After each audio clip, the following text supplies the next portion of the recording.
ভরাট হয়ে গেছে মনু নদী, গভীরতা কমে অনেক স্থান উঁচু হয়ে গেছে, অথচ পাশেই ফেলা হয়েছে জিও ব্যাগ।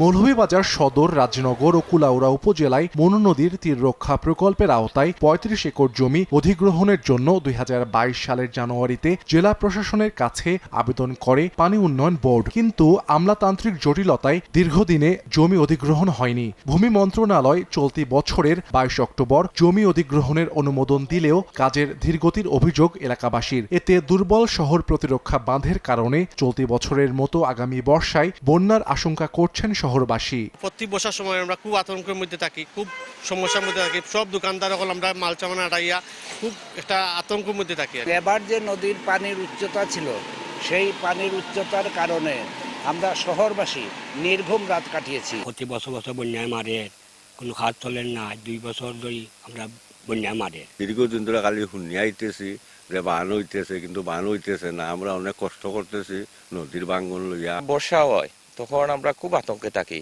গ্রামের সব মিলিয়া ফাড়া দেওয়া শুরু করি যাতে বানটা ভাঙ্গিয়া যায়। প্রকল্প বাস্তবায়নে ২০২১ সালে 10টি ঠিকাদারি প্রতিষ্ঠান কাজ শুরু করে। জমি অধিগ্রহণ না হওয়ায় 3 বছর ধরে কাজ হচ্ছে না বলে জানান সংশ্লিষ্টরা। সকল ম্যাটেরিয়ালস রেডি আছে, আমাদের জিও ব্যাগ ছিল, সেগুলো ডাম্পিং কমপ্লিট হয়েছে।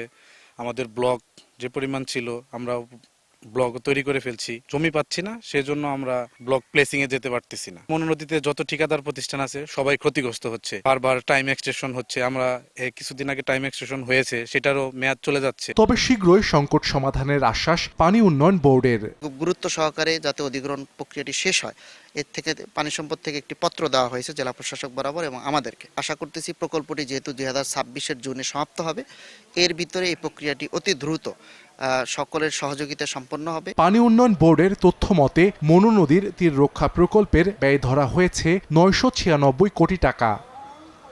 সময় সংবাদ, মৌলভীবাজার।